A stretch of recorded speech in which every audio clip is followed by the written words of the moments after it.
জুলাই আন্দোলন থেকে উঠে আসা রাজনীতিবিদদের মধ্যে, নেতাদের মধ্যে হাদী ভাই অন্যতম।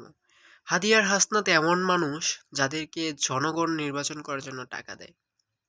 যেখানে এমপি প্রার্থীরা কোটি কোটি টাকা খরচ করে জনগণের পেছনে, সেখানে জনগণ হাদী আর হাসনাত ভাইকে টাকা দিতেছে।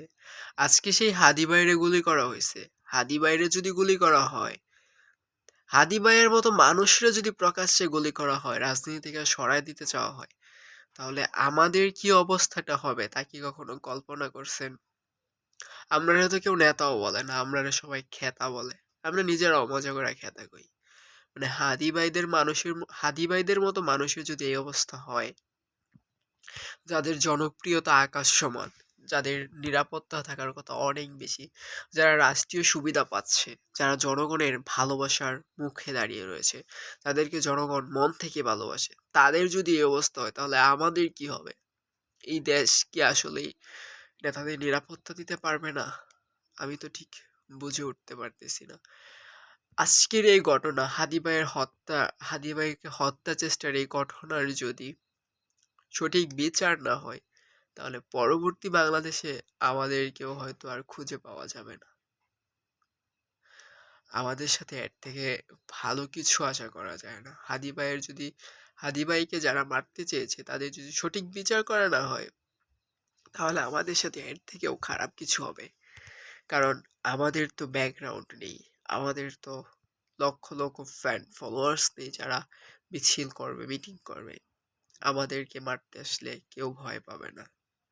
হাদি ভাইয়ের মারতে গিয়ে যদি কেউ ভয় না পায়, তাহলে আমাদের মতো ছুটকা ফুটকা খেতাদেরকে মারতে আইসা কে ভয় পাবে বলেন? আমরাও তো কথা কম বলি না, আমরাও তো কথা অনেক বলি। আমাদের জন্য দোয়া কইরেন আপনারা।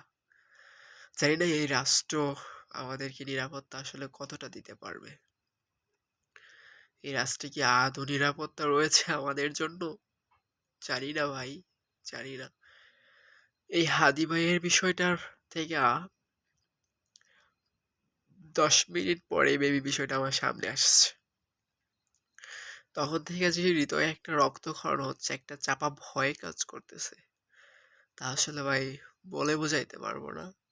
মনে হচ্ছে যেন আমাদের সাথেও কিছু একটা খারাপ হতে যাচ্ছে। জানি না কেন এমন লাগতেছে। মনে হচ্ছে শত্রু খুব সন্নিকটে। আমি আসলেই জানি না আমাদের সাথে কি হবে। হাদি ভাইদের মতো মানুষের সাথে যদি এমন হতে পারে, তাহলে আমাদের সাথে কি হবে? একটু ভাবান, চিন্তা করেন। আল্লাহর কাছে দোয়া করেন আমাদের জন্য। কারণ এই রাষ্ট্র তো আমাদেরকে নিরাপত্তা দিতে পারবে না। একমাত্র আল্লাহ চাল আল্লাহ একমাত্র আল্লাহ তাআলা চাইলেই আমাদেরকে বাঁচিয়ে রাখতে পারে এই রাষ্ট্রের জন্য। একমাত্র আল্লাহ তাআলা চাইলেই আমাদেরকে বাঁচিয়ে রাখতে পরিবারের জন্য, ইসলামের জন্য। জানি না আল্লাহ আমাদের কপালে কি লিখে রেখেছে।